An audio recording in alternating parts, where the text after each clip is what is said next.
month. We live really close to my parents and pretty close to Jared's parents, and Jared's dad was doing some traveling for work, and while he was gone, my mother-in-law fell and broke her wrist. She actually broke it trying to feed the emu from my last video, so it was a lot of going out there because they have these farm animals slash pets. They're mostly pets, so Jared needed to help her tend to the animals.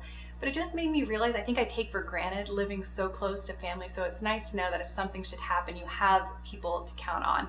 And then I mentioned in my 2016 goals, we wanted to do some little house updates, and both of my parents had birthdays in February, so we had them over for our birthday dinner, and my mom walked in and said it just felt lighter in here, which is really what I was going for. We've swapped out some of the big heavy furniture for lighter, brighter pieces, and I've done a lot of clearing out. So it's a lot less clutter, and so her saying that and just my own feelings of being in the space have just helped keep me motivated to keep working on these small projects.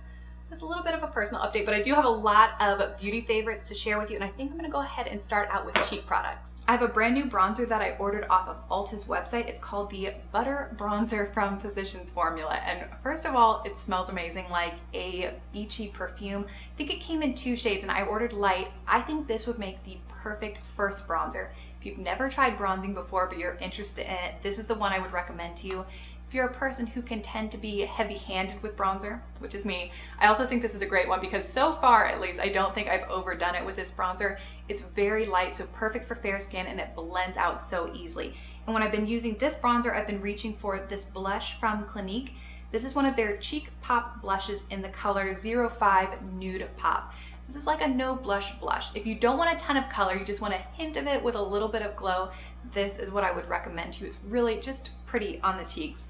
And I don't know if I'm kind of feeling like the end of winter is coming, and so I've been drawn to lighter makeup looks, a little bit of like that no makeup look, and both of those products are perfect for that. I actually have a bunch of brushes I want to talk about, but I think one of the videos I'm going to film is a brush guide or my all-time go-to, the ones I would recommend the most. So I'm only going to talk about 2 today, and these are both from Zoeva, and I wanted to give you a little bit of an update on my order. Been really happy with everything. The only thing is that it is shipping from Germany, so it took quite a bit of time to get here. Got stuck in New York for a while. I don't know if that was like a customs thing. But one of the brushes I was most excited about is this 110 Face Shape Brush. I was thinking that this was going to be perfect for contour, but I actually have been loving it for concealer, and I've had to be using a lot of concealer underneath my eyes, and this blends it out seamlessly and just makes it kind of fade in with the rest of my face just effortlessly, so I've been really happy with that one. And then this angle brush, which is called the Wing Liner 317. I have other angle brushes that are fine, but there's just something special about this one. It's kind of elongated and it's very thin, which is nice since I have hooded eyes, to be able to get a thin line so you can still see my lid shade. So I've been very happy with these. I've washed all the brushes a few times. So far, so good. So watch out for my brush favorites coming out later this month. I have a couple natural products to mention. The first is this shade in my Red Apple Lipstick Z palette. It's called Ice Mocha, and this is just pretty, It's a frosty, icy taupe with just a hint of lavender to it.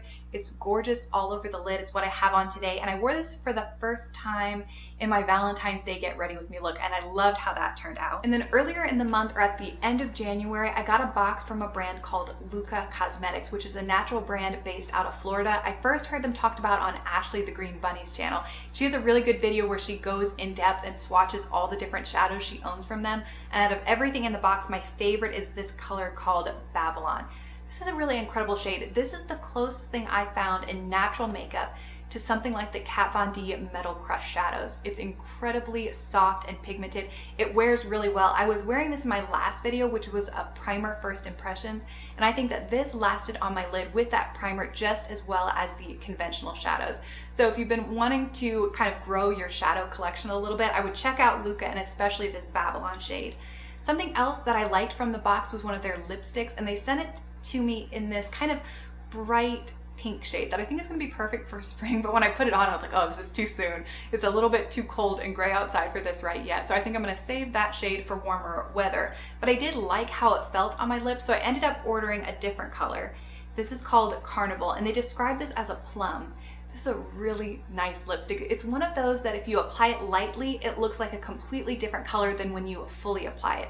So fully applied, it does go on plum and just really rich looking on the lips, but if I apply it lighter, In that primer video that I uploaded last week, this is what I had on right at the beginning, and a couple of you guys commented about it, so I really like this. If you've been interested in Luca Cosmetics, maybe you've seen them on different natural Instagrammers pictures, these are the two products I would start out with, the Lipstick in Carnival and the Shadow in Babylon. I've also been loving this French Girl Rose lip polish. This came in the January Petit Vour box, and even though it's not full size, I thought the presentation was really nice. It's a glass jar and you get a really generous amount, more than enough to tell you if you should buy the full size. And I was at Anthropologie where they carry this line, and the full size bottle is really, really cute. Of course, it smells like roses, and I think it walks the perfect line between being really exfoliating and really moisturizing. So if you're into especially the matte liquid lipstick trend, something like this is perfect to have just so you're working with a really smooth canvas. I feel like my hair has been a lot less dry this winter, and I think a huge part of that is due to the Alterna Caviar shampoo and conditioner. I talked about that first, I think, in my November-December favorites video. I'm still loving it. I actually love it so much I decided to try something else from the line. This is their Rapid Repair Spray, Instant Shine and Moisture. This is really nice, and how I use it is right at the end after I blow dry and style, right before I go in with hairspray. I pull all of my hair to the front, I spray the ends on this side, I spray the ends on this side, and then I do one spray up high just to add a little bit of shine everywhere. This does not repair my split ends. They're definitely still there, but I feel like it helps to mask them and just make everything look more moisturized. So I've been really happy with that. I also went back and started using my Hum nutritional supplements again. Every time I use those, I feel like my hair starts to grow really fast. So I'm in this kind of like weird stage when I really need to make a decision if I'm gonna keep my hair short or let it grow. So maybe in an upcoming video, I will have a new hairstyle if I can ever make up my mind. Last for beauty, I have two nail polish items. The first is actually a recommendation from you guys. It is the Zoya Remove Plus Polish Remover. I love this. It is incredibly effective and incredibly gentle on my nails. This is one of those products I don't think I'll ever be without. I've already used up this bottle once and then refilled it with the Zoya again.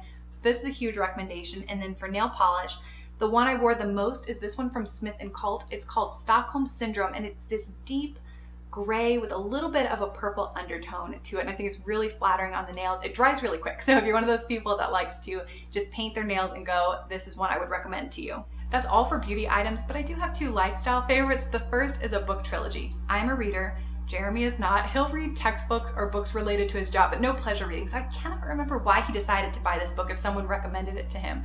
But he started reading Red Rising, which is part of a trilogy, and I'll put the author's name on the screen. I felt like I was living it with him. Every time I saw him, he was telling me what was going on and who was saying what. And it sounded pretty interesting, so I decided to read it for myself. So I'm done with Red Rising, and I'm about halfway through done with Golden Sun. So if you've read it, no spoilers, because I'm very invested to see what happens next. And I think once I'm done with Golden Sun, we're gonna start the third one that just came out together. And it's been fun to be able to discuss the same book and who we like and who we don't like.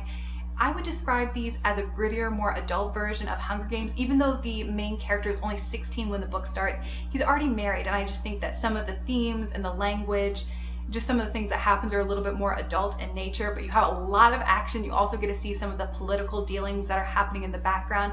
So if you're wanting to start something new, I would highly recommend the Red Rising trilogy.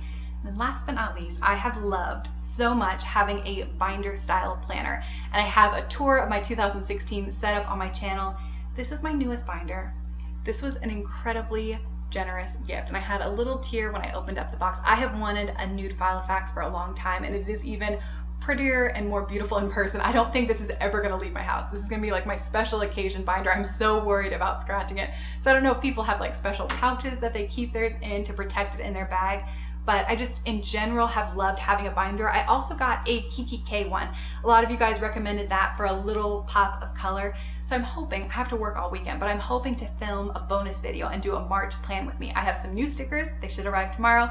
So if I can get my act together, I'm hoping to do a March plan with me. Maybe if I say this in a video, I'll actually do it, but I really, really, really want to make custom dividers. I have the wrapping paper, I have some cardstock, I have laminating pouches. So if I can find some time this week, I'm gonna try to put those together, which I'm really excited about, but I feel like I've talked for forever and my throat's getting a little bit sore, which means this video needs to end. I hope you enjoyed my favorites. I would love to know if you have any February favorites, leave those down below. But thank you so much for watching, and I'll see you with a new video very soon.